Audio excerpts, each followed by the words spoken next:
Are you ready to move forward with your entrepreneurial dreams? Starting or building a business is not for everyone, but if you have the drive and passion to make a difference in the world, then being an entrepreneur is a great way for you to make a dent in the universe.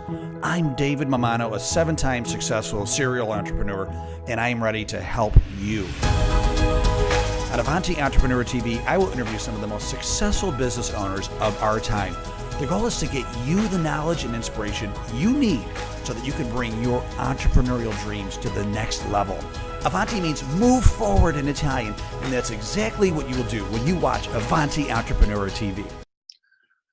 Hello, Cameron Herold. We are here with the Avanti Entrepreneur YouTube show. I'm Dave Mammano, your host. I have Cameron Herold here today. Cameron, good morning, good afternoon, whatever time zone you're in. How are you doing today? Good, David. How are you, man? I'm 12:06 Pacific time, so I'm technically in the afternoon as well now. All right, excellent. Welcome to the afternoon. I've been here for about 3 hours. So for those of you that follow the Avanti Entrepreneur, our show, Cameron was on my podcast about 6 months ago, and one of my top rated podcasts. Cameron is, and Cameron, you don't even know this, but a lot of my guests on my podcast, we actually talk about you. I just had Ryan Ayers on my show, and he talked about you, and so you come up a lot, and so you've really become kind of like a modern day Peter Drucker. I'm going to give you a big ego, but your lessons, your experiences, your journey, and I think most importantly, your willingness to share has been phenomenal. And so for those of you that don't know Cameron, in the entrepreneur world, you probably have been living in a cave, but just to refresh your memory, Cameron's been an entrepreneur really since you were a kid, and probably started to get a little infamous when he was one of the first guys over at 1-800-GOT-JUNK and helped Brian Scudamore, bring that to a multi-million-dollar company through a lot of really bona fide systems and processes, which entrepreneurs traditionally don't have at the beginning, but if they do want to grow, they need to grow. And now, Cameron, you have a thriving coaching business where you work with many, many companies, helping them really explode to the next level, and you do a lot of speaking. So for those of you, those listeners and viewers today that don't know you, would you mind giving us a kind of a quick elevator pitch or bio, I should say? Sure. Yeah, so I'm currently the founder of an organization called the COO Alliance, which is the only network of its kind in the world for second in commands. I'm the author of 3 books. I wrote Double Double, Meetings Suck, and then I co-authored The Miracle Morning for Entrepreneurs with Hal Elrod. I have a 4th book coming out in December on Vivid Vision. So I guess I'm an author now as well. I've done paid speaking events in 28 countries on 5 continents to groups of entrepreneurs and CEOs all over the world. And then for the last 10 years, I've been coaching entrepreneurs and CEOs all over the world, typically in the $5 to $50 million space, companies that want to go to 50 to 500 million. I even did some work with you and your Next Up Publishing 15 years ago, I guess, or no, maybe not, maybe 10 years ago, 9 years ago. It was about 10 years ago, yeah. I worked with you guys. So I've been doing that for a long time. Prior to that, as you mentioned, I was the chief operating officer for 1-800-GOT-JUNK, and I took them from 14 employees when I joined at the head office to 3,100 system-wide when I left. I also was a co-founder of a chain of auto body collision repair shops, and I also was on the senior leadership team for a company called College Pro Painters and opened up the West Coast of the United States for them. And then I was president of a private currency company, similar to what we would think of as Bitcoin today, but we had 30,000 companies using our currency instead of the US dollar. We had Starwood Hotels and Avis Rent-A-Car and Hard Rock Cafe all using our digital currency. So I've been around the block a few times. I'm a father, happily married, got 4 kids, 2 girls that are 10 and 12 and 2 boys that are 14 and 16. And yeah, that's kind of my gig.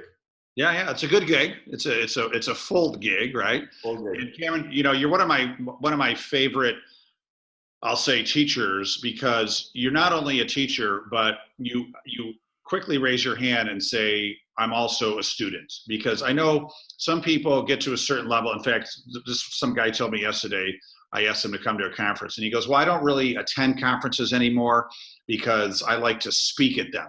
And I brought you up. I said, a friend of mine, Cameron Herold, let me tell you, he's one of the most prolific entrepreneurial teachers today. But he is probably one of the biggest students as well. I know you go to strategic coach and you're in mastermind groups and you do a lot of things to continue learning. And I learned that firsthand when I first met you. It was at the EO Entrepreneurs Organization MIT program, the Entrepreneurial Masters program, and you were a speaker, right? You were a speaker at this very prestigious, learning event. But you also, after you got done speaking, you took a seat with the students and you went through the program with us. Yeah, that was actually my criteria for speaking that year. As I said, I would love to speak, but I want to stay for the whole time and learn. Yeah. And I actually, your class is the only class in history that any speaker has spoken at all 3 years. Yeah. Yeah, that was that. I still do that today. It's funny you mentioned strategic coach. So I was speaking at an event 2 days ago in St. Louis, and I showed them a list of groups or masterminds that I'm a part of that I pay to attend every year. And then I counted up the dollars for them. So I go to the main TED conference every year, and that's $10,000 a year. I'm a part of the Genius Network, which is nicknamed 25K because it's 25,000 to join.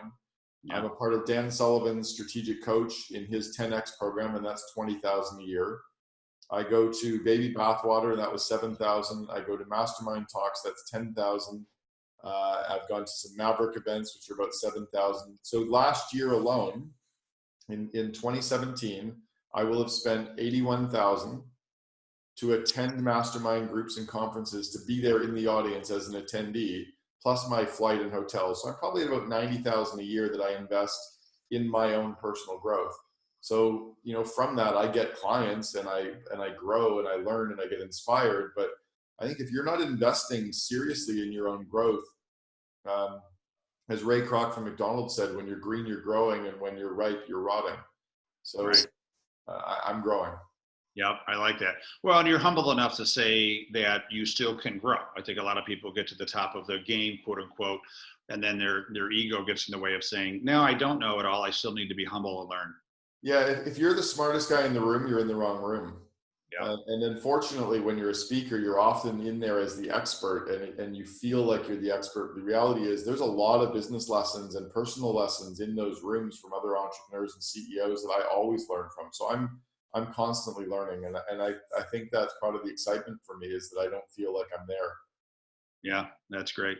Well, and also too, I like when you're teaching people, and I don't know if you call yourself a teacher, but I view you as like an educator almost, and it's almost like a modern day college, right? You're a professor. No, don't do that. I had someone who recently said I'm less of a coach and I'm more of a sensei, because I've actually done it before. So I'm more like mentoring and a sensei, in that I'm teaching you from the best experiences I know and the best kind of worldview of it all that I have of working with all these entrepreneurs. Whereas a lot of professors work from theory. They've never actually run, they might teach how to build a company, but they've never built one. Whereas I've built many companies, and I've been inside the companies, and I own the companies today. So I think that there's a different level of experience and depth you bring when you're actually doing it, as well as coaching on it. Yeah. Well, and I think one of the best things you do is you don't only coach about business. I mean, in the podcast you did with me, it was also, you were teaching about being more of a well-rounded entrepreneur. You shared your experience, how you almost died on the elevator there. You had that feeling of like, something's not right with my body. Let me go to the doctor. And so you share with us not only business stuff, but personal stuff too, as it relates to wellness, personal relationships, everything. And not everybody's willing to do that. And I'm always a big fan of being like, the ultimate success of an entrepreneur is that they are well-rounded, which means yes, business, but also health-wise, relationship-wise, how are their kids? I mean, et cetera, the full well-rounded entrepreneur. Sure. Yeah. I mean, one of my employees years ago said, you have to remain interested to remain interesting.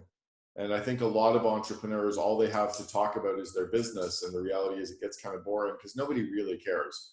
I don't really care what you do for work. You don't really care what I do for it. I'd rather know what you're up to and how your kids are and what what's exciting you and what your passions are in life and what you're engaged in, what charities you're involved in, and what books you're reading that are cool and what you're learning. And that as humans is more engaging to us. So yeah, I guess that's a big part of it. Excellent, excellent. Well, speaking of books, what a great segue. So, as you mentioned, you've written. What was it? You said 4 books. Yeah, three books are produced, and the 4th is coming out in 2 months. So, Double Double was really my Bible. I would say that, and a book called Small Giants, written by Bo Burlingham, and frankly, Rockefeller Habits by Vern Harnish. If someone reads those 3 books, right, I think what a incredible groundwork and framework to start businesses and grow businesses, right? But Double Double, I think at that time really kind of broke through with a lot of kind of, I'll say, cutting edge at that time strategies that entrepreneurs really learned from, and then since then, you have written Meetings Suck, and you're saying that meetings don't have to suck. If we knew what we were doing, meetings are actually amazing if you knew how to run one. But if you don't know how to run them, they suck for sure. Yeah. And then Miracle Morning for Entrepreneurs. If you don't mind, let's talk about Meetings Suck a little bit. I read that book, and it really made me rethink my meetings. So I have to have as many meetings as I do, but I think, and then of course the structure of the meetings. I love your saying, no agenda, no attenda. I use that all the time, and I give you credit. I like the hard stuff of the meeting, but I really like, probably my favorite thing is really evaluating who needs to be in that meeting. And you broke it down to dollars and cents. So if your secretary's in the meeting, but she doesn't need to be there, well, maybe that was just $150 times how many meetings a year, and before you know it, you're wasting tens of thousands of dollars, right? Well, it's extraordinary, yeah. And the reason that I actually wrote Meetings Suck was one of my clients who I've coached for a few years, a very, very successful company. He's gone from 60 employees to 700 employees during the 4 years that I've coached him. He just raised $255 million from Warburg Pincus. He was complaining about meetings. And I mean, like, you know what? Meetings don't suck at all. It's just that we have never given any of your team the skills on how to run them. They don't even know how to show up and participate in them, let alone book one and lead one. And they're not even sure what meetings to really have. So of course meetings suck. So Meetings Suck is kind of the one business book that should be read by all employees at all companies. 30% is taught on how to run the meetings. 30% is how to show up and participate at meetings. And the last third of the book is really what meetings you need to run a successful business at any size so that it scales. Yeah. And you touched on kind of some of the key points from it for sure. Show up on time, start exactly on time. I'm now having people, if you can't sit in the meeting without your cell phone, you shouldn't be in the meeting. So we check the cell phones at the door, we have the darn meeting, and then we leave the meeting. And because the reality is people are just too distracted. So if you can't spend the 10 minutes, 20 minutes, or an hour in a meeting fully present in the meeting, that's okay. Don't come to the meeting. Just go back to your desk and do your work, regardless of whether you're the CEO or frontline staff. Yeah. Yeah, I bought a bunch of those books. I think I bought like a couple dozen and just gave them to friends because I thought it was so powerful. Yeah, it's being very well received. Yeah. And then, so I'll have to admit, I've not read your 3rd book, but I will, Miracle Morning for Entrepreneurs. So tell us about that. Yeah, so I'm a part of what's called the Genius Network with Joe Polish's program, and it's top business experts from around the world who are members of the Genius Network. So Peter Diamandis is in the group, and Dave Asprey from Bulletproof Coffee, and just like really JJ Virgin, really strong business leaders go to this group to share best practices. And Hal Elrod, who wrote the original Miracle Morning, was a member of the group. And he approached me one day and said, hey, would you want to do co-author a book with me called The Miracle Morning for Entrepreneurs? And let's give entrepreneurs of all sizes, from the startup entrepreneur to the very mature, larger scale, let's give them their morning success habits and the success habits for the rest of the day to truly take care of themselves and then take care of their business. And I think we miss that in that we often don't take care of ourselves. We're really a racehorse. For the last probably 5 or 6 months have been very, very intensely stressful personal time for me, going through some big major personal crises, working through them, but a really hard time. And these success habits have really been kind of really grounding for me. So we covered those in good detail in the book. I can review them if you'd like. Yeah, what are some of your personal success habits? Well, I'll walk you through. So the 6 core ones from the book, they're called the savers. So SAVERS. The first, the S, is silence. So it's just waking up and allowing yourself to ease into the morning, not jumping out of bed and starting work right away, not looking at your iPhone right away, but giving yourself 1 minute to just relax and just ease into the morning and kind of say, it's nice to be here. Just to ease. So it's that silence period. The A is affirmations. And those are your morning affirmations, the positive sayings that you're saying to yourself that are helping to kind of guide you and kind of push you down that path. The V is visualization. So for me, it's reading my personal vivid vision in the morning, or my business vivid vision in the morning, to get me started and focused on the future so that I'll then execute towards that. The E is exercise. And the exercise is just even if it's a 7-minute workout where you do a 7-minute workout or a little bit of yoga in your room or going for a run or rowing machine, whatever you do, but some kind of morning exercise to kind of kickstart the body and get you going. And then reading, a little bit of morning reading just to inspire. Right now I'm reading the Daily Stoic, and then also reading Marcus Aurelius's The Emperor's Handbook. And then the last is scribing, and that's just your journaling. That's when you will sit down and just take some notes against something. And you're supposed to do 2 pages of journaling a day, and you don't have any necessary theme. You just kind of flesh it out and get your thoughts and feelings out on paper, and it's really powerful. Wow. And you do all that. Pardon? You do all that stuff. So I'm doing those, but now I'm taking it to the next level, and I have an app called Commit to 3. So Commit to 3 is where I set my daily top 3 goals. And I have a daily business accountability partner, Joe Polish, and a daily personal accountability partner, Gordy Buffton. And we each set our daily goals with each other. So I set my top 3 things I'm going to get done in business and the top 3 things I'm going to do personally. So today, my personal ones are yoga, read for 30 minutes and do the rowing machine. And then my business top 3 are, finalize my top 10 marketing metrics that I want our team to be measuring and reporting on weekly, handle all the outstanding action items with my assistant, and then finalize my bookkeeping that needs to go off to the accountant. So those are my top 3s.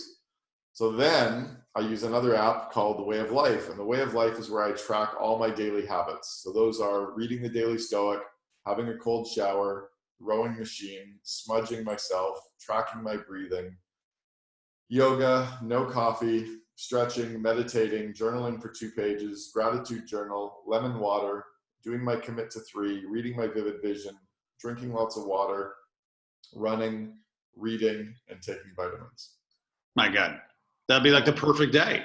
And in my head, as long as I get at least 4 or 5 of those, I'm allowed to feel good.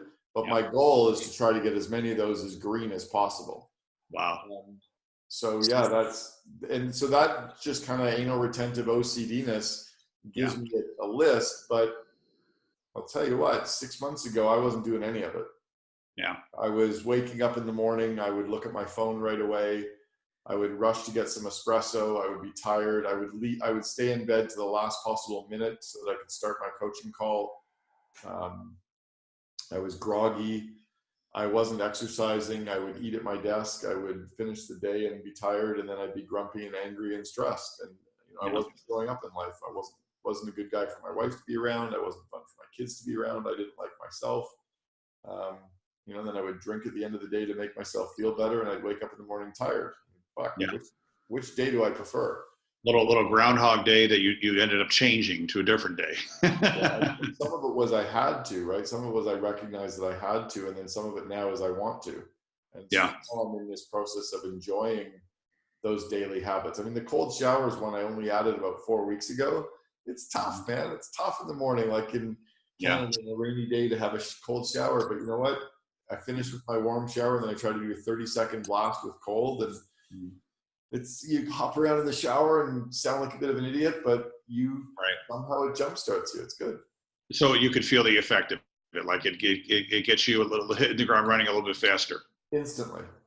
Yeah. Well, did you see that? You turn off all the hot water, you turn on the cold, and you just go in and out as fast as many times as you can for 30 seconds, and then you turn it off and go, thank God I survived. Wow. So what was that? You're Not My Guru, Tony Robbins special on Netflix. Did you see that? So he's doing it as well, right? His morning dunks. Yeah, he jumps in that little hole, and I believe the water's like 57 degrees or something like that. Yeah. Yeah. And all right, well, that's one thing I've tried meditating and yoga, and I do read. I do a lot of that stuff in the morning you're talking about. I have not tried the cold shower, so that'd be my new thing. The cold shower is amazing. Yeah, and I like how you gave yourself a little space to feel good, and not that you have to do all of those every day to the max in order for success. Because I think people are a little hard on themselves, right? Oh yeah, and I said that when I even wrote the Miracle Morning for Entrepreneurs. I said, I suck at this at times. I feel, and I even said, I think I feel like a bit of a fraud even writing this book, because sometimes my miracle morning is hugging the pillow. Yeah. And hitting snooze 6 times because I don't want to go to bed. So it's a miracle that you got up again. Bad mornings, I commit to trying the next day to starting again and not stopping it, right? It's like, oh, I stopped after 3 days, so I'll never start again. Well, then maybe tomorrow will be the start, and I'm not looking for perfection. I'm looking for progress. Yeah. Every day, try to get better and better. Yeah. Yeah. Well, that's great. Because I know a lot of people are very hard on themselves. So I didn't do everything on my list, and then they get bummed out. Where you say, you know what, I did 50%, 60%, 80%. I did something. Let me feel good about that. And I think it's okay to reward yourself for that. And one thing you've always been very, very good at teaching people is to set priorities. And I'd like you to do 3. And if I remember correctly, that you always say that's the max, right? Yeah, I used to do top 5, and it was that Charles Schwab Ivy Lee story that I taught your class as well. And the idea was, top 5 would work. And then this guy, Michael, saw me talk about that. And he built an app called Commit to 3, and he narrowed it down to 3. I'm like, that's perfect, because we were only doing our top 3 at 1-800-GOT-JUNK. And it was allowing us to be more focused than even 5 was. Another way to do it is, if you don't want to spend the $3 a year for the app, write them on a Post-it note, stick a Post-it note on the side of your laptop, and that'll nag you all day. Yeah. Well, what I did is mine is I created a Google Doc. That's my opening screen when I go to my computer. Perfect. And, so I'm sure you've heard of, you probably know Darren Hardy, former publisher of Success Magazine. Yeah. He told me a story. So he interviewed years ago this guy. He was 90. He was an immigrant and became a multi-billionaire. And Darren asked him his secret to success. And so the guy pulled out a little piece of paper, right? And it was a grid. And on the grid, it said, "This is my secret to success." It was a handwritten grid. And so he called it Sunday night planning. So every Sunday night, he would just write out everything in his mind that needs to get done, like everything. And of course, it was too much. And then what he would do is he would put the everything in the bottom right quadrant. And then he would pick, as you say, the most vital 3 that really, really need to get done that week. And he would put the priority number 1, top left, priority number 2, top right, priority number 3, bottom left. And like I said, the 4th quadrant listed everything else. And then he would cover up the 4th quadrant so he couldn't even look at it. Yeah. And would just, as you say, he would not move on to priority number 2 until priority number 1 was done.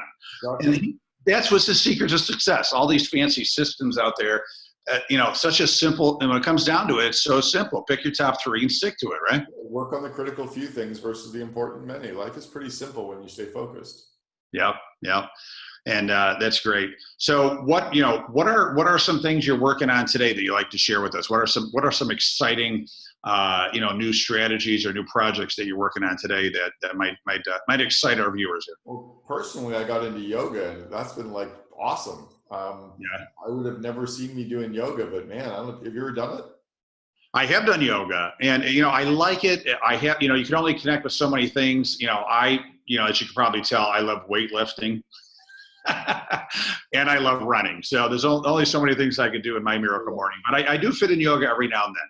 I really enjoy it because it slows me down, and it forces me to relax and to disconnect a little bit and just breathe, and it's good stretching. So it's been really good for me, that and running.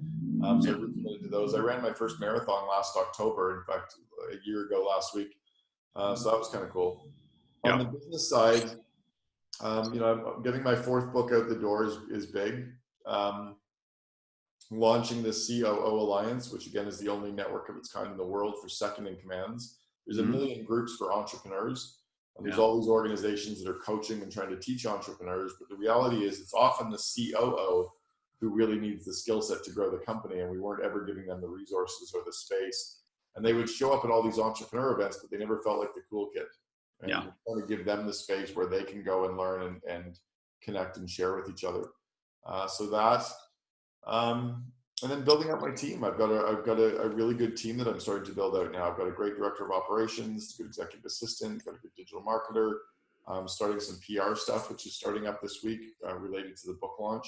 So yeah, I'm just happy about kind of where the business is going. Yeah. Well, I really like the COO Alliance idea because I remember a lot of us that would go to these conferences when, like we went to the EO MIT program, and we would drink from the firehouse for 3 days, get back to our office and just kind of spew all the ideas to our team, and we would drive them crazy. And so now it's nice that they get to go to their own conference and learn stuff and bring stuff back as well, and kind of sync them up a little bit more, but with different crowds, right? Yeah, exactly. Yeah. But those things don't often kind of work as well as just separating them and giving them their own space. Yeah. Well, you're right. I did bring my second in command to a few conferences, and they just weren't drinking the Kool-Aid like I was, because we're very different people, which your number two should be, right? So if you just give the number twos a place where no entrepreneurs are allowed, and it's just number twos from successful companies where they're sharing things about operations and execution and culture and meeting rhythms and interpersonal relationships and personality profiles, and they're trying to figure out how to work better with their CEO and build the trusting relationships, they really connect and really bond when it's just them. And as soon as you inject a couple of other entrepreneurs in the room, they feel like the second in command all of a sudden, and they shouldn't. Yeah, because we got these big visionary egos, right, that need to be put aside. We're different. They're very different personality profiles. Entrepreneurs are visionary and they're quick starts, and the second in command are often the integrators, and they're high fact finders and follow throughs, and they're just different. So you put them in the room, and they know there's a different energy from each other, right? Right. Yeah. So before we go, I want to talk about your book publishing. So you're pumping out books like crazy. And I know you use a great, I'll say, partner, and you're actually involved with the company called Book in a Box. Yeah. And I've had I believe he's the co-CEO, Zach Oberon, on my podcast. So great model. Why don't you tell us a little bit more about Book in a Box and how that's helped you publish your books? Yeah, so I was at an event called Mastermind Talks a couple of years ago, and my wife Kim went outside and was hanging out outside. She was skipping one of the speakers who was talking and just chilling out, and she was sitting with a guy and his wife and talking, and it was Tucker Max, and Tucker was the founder of Book in a Box with Zach. Tucker's one of only a couple people that's ever had 3 simultaneous New York Times bestsellers. And they started this product where what they recognized was that a lot of people have a book inside them, but they don't have the skills to get it out and to actually write one. Or if they write one, it's not that strong. And what they did is develop a process to get the entrepreneur or the thought leader speaking and asking them lots of questions and spending time interviewing them. And they do about 6 to 10 hours of interviewing to pull a lot of the content out. And then after those interviews, they then start editing it and writing it and pulling together the manuscript. And then the entrepreneur comes back in and provides commentary again. So they just have a really good process. My first book, Double Double, in fact, you proofread a few of my chapters for me for Double Double. I walked around my house digitally recording the chapters, and then I got an editor to type them up for me. But that was effectively how I did it. I just didn't have anyone asking me questions to think through it in a better way. So their process is really strong. So I became an investor. I'm an advisor to the company as well, and I've now done 3 books with them. I did Meetings Suck. My second book coming out with them is on Vivid Vision, and I have a 3rd book coming out with them next year on free PR, how to generate PR. Oh, that's one of your specialties. It is, and the only reason I'm delaying the start of that one is that I want to get this vision book out right now as well, and I think that can change the world a little bit more than PR can right now. But the PR book will come out next year. Excellent. So Cameron, we're dealing with the entrepreneur's attention span and ADD. So we're gonna wind down here so people actually watch the whole thing.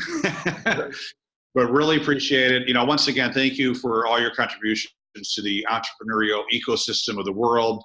You're truly making a difference. And when I hear your name from other people that don't even know I know you, that's proof that you're really making an impact.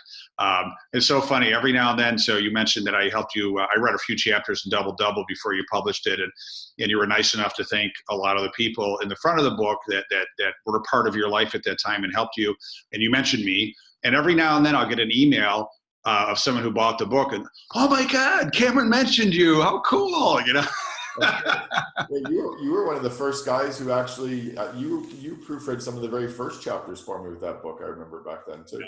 Yeah, great book. I still have my signed copy, so I'm saving it. Who's done really well from your class is Kendra Scott.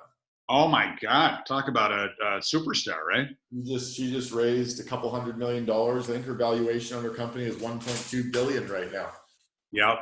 Yeah, making me feel like a slacker because she was just starting out in 2007, I think, when we started that class, right? Yeah, so she was $2 million in revenue 10 years ago. She's gone from 2 million to $1 billion in $1 billion valuation. Yeah.